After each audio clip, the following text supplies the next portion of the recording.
आज Doubtnut app download करें। Doubtnut पर अपने सभी गणित, रसायन विज्ञान, भौतिक विज्ञान और जीव विज्ञान के डाउट्स का करो सफाया। बस प्रश्न की फोटो खींचो, एक ही प्रश्न को क्रॉप करो और तुरंत वीडियो सोल्यूशन पाओ। अभी डाउनलोड करें। हेलो दोस्तों, आज का हमारा प्रश्न है सरल रेखाओं x minus y plus two equal to zero और 3x minus 8y equal to 12 के आलेख एक ही ग्राफ पेपर पर खींचे, है ना। और वह बिंदु ज्ञात कीजिए जहां दोनों बिंदु एक दूसरे को मिलती है। इन रेखाओं और अक्षों से बनने वाले त्रिभुज का क्षेत्रफल ज्ञात कीजिए। तो देखिए हमें हमें ये निकालते हैं ना, तो एक रेखा का समीकरण खींचने के लिए हमें दो बिंदु चाहिए होते हैं ना। तो दो बिंदु निकालेंगे हम। तो पहली रेखा का समीकरण खींचेंगे हम x minus y plus two equal to zero का ना। तो दो बिंदु निकालते हैं ना। तो दो बिंदु हम अधिकतम वो निकालते हैं। एक बार हम x इक्वल टू जीरो कर देते हैं और एक बार हम y इक्वल टू जीरो कर देते हैं ना। तो x इक्वल टू जीरो करने पर हमारे पास जो y का मान आएगा, तो देखिए x इक्वल टू जीरो किया हमने, तो ये हो गया zero minus y plus two equal to zero. तो यहाँ से आया minus y equal to minus two, minus minus cancel हो गया, y इक्वल टू टू आया। तो एक बिंदु आ गया हमारे पास 0,2, है ना। इसे हमारे पास दूसरा बिंदु कैसे निकालेंगे, y इक्वल टू जीरो करके। तो y इक्वल टू जीरो किया तो ये हो जाएगा x माइनस वाई की zero plus two equal to zero.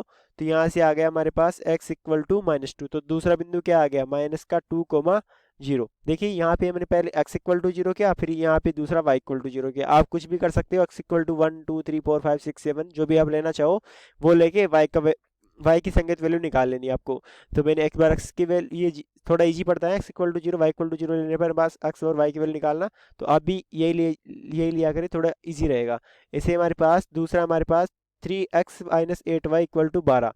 दूसरा हमारे पास 3x minus 8y equal to 12। तो इसका खींचने के लिए इसके भी दो पॉइंट चाहिए। तो हम क्या करेंगे, 3x minus 8y equal to 12 है ना, तो x इक्वल टू जीरो इसमें भी ले लेंगे। हमारे पास x इक्वल टू जीरो ले ली, तो y की वैल्यू कितनी आएगी, 3 इंटू जीरो माइनस का 8 इंटू वाई इक्वल टू 12।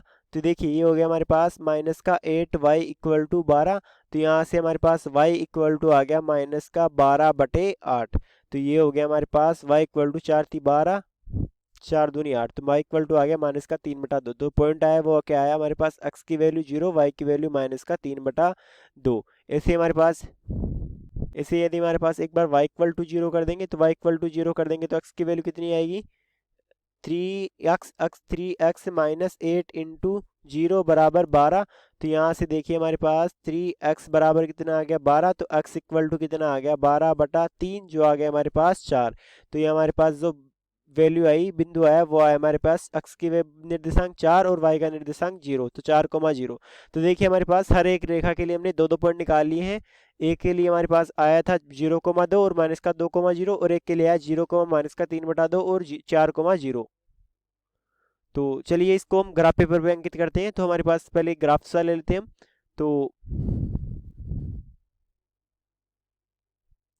देखिए दोस्तों, पहली जो लाइन थी उसके लिए हमारे पास दो पॉइंट आए थे, 0,2 और माइनस का 2,0, है ना। तो वो पॉइंट क्या थे हमारे पास, 0,2 और माइनस का 2,0 पहली लाइन के लिए ना। तो 0,2 देखिए, पहले हमारे पास यहाँ पे 0 है, यहाँ पे हमारे पास 1 है, यहाँ 2 है, यहाँ 3 है, यहाँ 4 है, यहाँ 5 है, यहाँ 6 है, ऐसा ही है। यहाँ भी देखिए हमारे पास यहाँ 1, यहाँ 2, यहाँ 3, यहाँ 4, यहाँ 5, है ना। तो 0,2 मतलब कि x की वैल्यू 0 और y की वैल्यू 2, तो ये वाला बिंदु हो गया। और दूसरा हमारे पास x की वैल्यू माइनस का 2, x की वैल्यू माइनस का 2 मतलब कि माइनस का 1, माइनस का 2, माइनस का 3, है ना, और माइनस का 4। तो x का माइनस का 2, y की वैल्यू 0, तो x की वैल्यू माइनस का 2 और y की वैल्यू 0, तो ये वाला बिंदु हो जाएगा। तो हमारे पास एक तो बिंदु ये हो गया और एक बिंदु ये हो गया। तो इन दोनों बिंदुओं को मिला देंगे तो हमारे पास इस रेखा का समीकरण आ जाएगा। तो वो रेखा का समीकरण आ गया अपने पास। तो ये हमारे पास पहली लाइन का समीकरण आ गया। ऐसे ही पहली लाइन क्या थी, लाइन थी हमारे पास x minus y plus two equal to zero. तो ये आ गया हमारे पास x minus y plus two equal to zero वाली लाइन का समीकरण।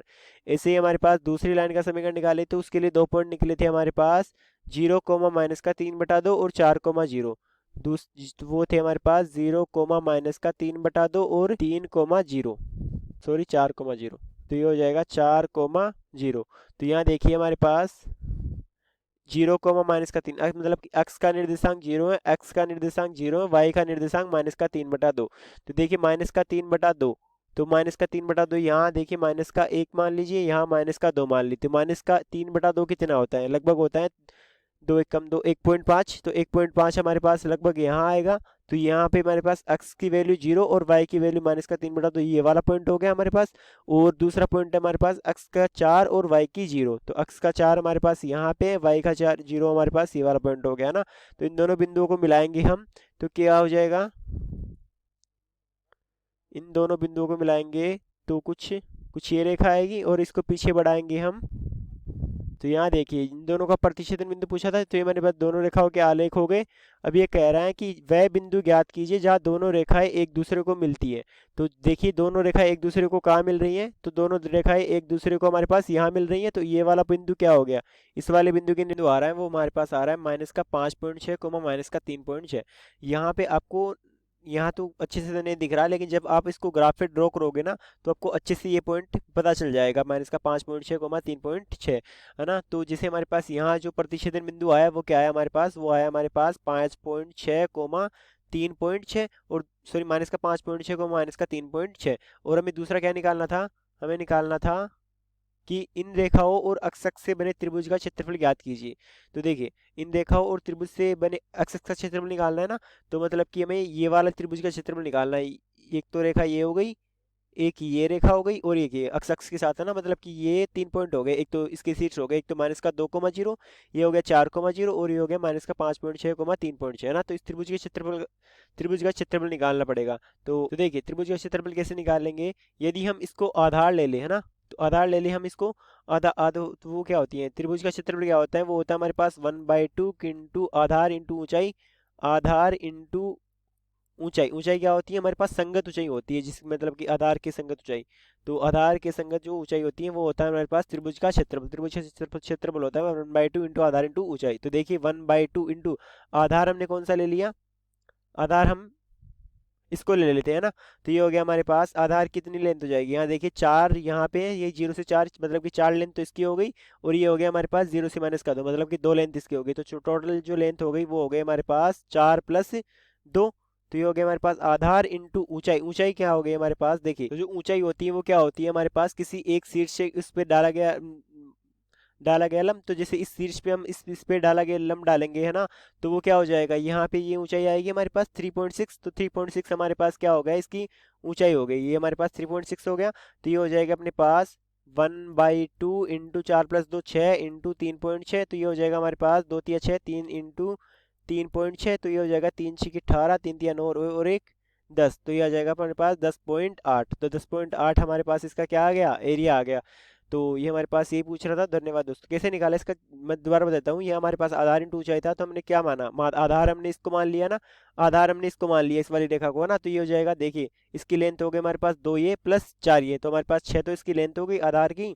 और जो ऊंचाई है वो हमारे पास क्या होती है, किसी शीर्ष से किसी जो आधार है उसकी दूरी। तो यहाँ पे हो गया हमारे पास, देखिए शीर्ष हो गया -5.6 को -3.6, और आधार हो गया ये। तो इससे इसकी दूरी कितनी हो गई, वो हो गई हमारे पास ये वाली लेंथ। तो ये वाली लेंथ कितनी थी, वो थी हमारे पास y एक्सेस जितना था, तो ये -3.6। तो ये हमारे पास इसकी दूरी कितनी आ गई, 3.6। तो हमारे पास जो ऊंचाई आ गई वो आ गई हमारे 3.6। तो 3 × 3.6 हमारे पास हो गया 10.8। ये हमारे पास उत्तर हो गया। धन्यवाद दोस्तों। कक्षा 6ठी से 12वीं से लेकर नीट, IIT, JEE वो एडवांस के लेवल तक 1 करोड़ से ज्यादा छात्रों का भरोसा। आज ही डाउनलोड करें डाउटनेट ऐप या व्हाट्सएप करें अपने सारे डाउट्स 8400 400 400 पर।